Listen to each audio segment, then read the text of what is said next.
केवाला हो सकता है, वो खतियान हो सकता है, लेटेस्ट रसीद हो सकता है और उनका आधार कार्ड होगा। दूसरी बात, अगर केवाला या खतियान में जो रैयत का नाम है अगर वो जीवित नहीं है तो उस स्थिति में उनको एक वंशावली देना पड़ेगा। अगर कोई खतियानी ज़मीन है वो आपस में बंटवारा करके दखल में है तो उन्हें उसके लिए एक आपसी बंटवारा भी साथ में लिखित रूप में देना होगा।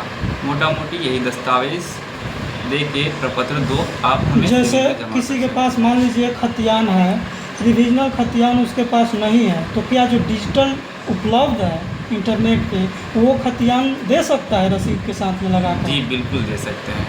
जी, सर्टिफाइड कॉपी की कोई ज़रूरत नहीं है।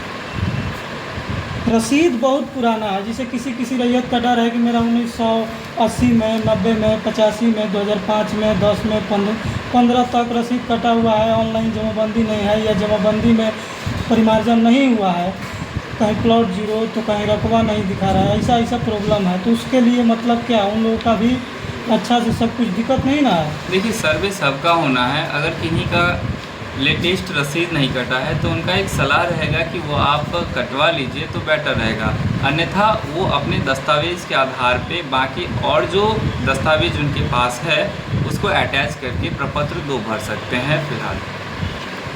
जी, वंशावली का जो प्रावधान है खतियानी ज़मीन पे, वंशावली सर कौन सा लगेगा? सीओ द्वारा सर्टिफाइड या सरपंच द्वारा बनाया गया या स्वघोषित वंशावली?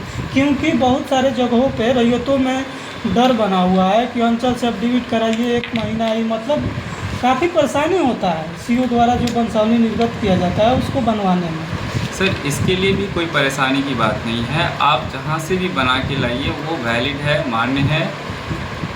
सिर्फ उस हम वंशावली को एक बार आम सभा करके पारित करेंगे। अगर वो वंशावली आम सभा में पारित हो जाता है तो हम उसे मान्य करेंगे। मेरी आप वंशावली बनाने के लिए कोई बाध्यता नहीं है, आप जहाँ से बना के लाइए वो वैलिड है। सर ये बताइए, लड़की का नाम डालना अनिवार्य है, अगर कोई नहीं डालता है या छुपाता है तो उसके लिए मतलब क्या प्रावधान है, कैसे आप लोग जांच कीजिएगा? देखिए सर, वंशावली के नाम से ये स्पष्ट होता है कि आपके पूरे फैमिली ट्री का, पूरे फैमिली मेम्बर का नाम होनी चाहिए। बाकी आप उसमें क्या मेंशन करते हैं वो आपके अधिकार क्षेत्र की बात है। हमें उस वंशावली को एक बार आम सभा में पारित करना होता है। अगर वो आम सभा में पारित हो जाएगा तो हम उस वंशावली के आधार पे आगे की कार्रवाई करेंगे। अगर मान लीजिए कोई रैयत अपने बहन को या बेटी को अधिकार नहीं देना चाहते, चाहे वो सहमति से लेना नहीं चाहती है, तो उसको कैसे मतलब ये किया जाएगा? वो मजिस्ट्रेट के समक्ष बजदावा लेंगे या एनओसी प्राप्त करेंगे या स्टाम्प पेपर पे केवल सिग्नेचर कराकर सहमति पत्र दे सकते हैं? देखिए, अगर कानूनी रूप से किन्हीं के भाई और बहन का अधिकार पैतृक संपत्ति में, किसी बेटी या बहन का अधिकार उनके पैतृक संपत्ति में होता है, अगर उस बेटी या बहन की इच्छा है कि हम ज़मीन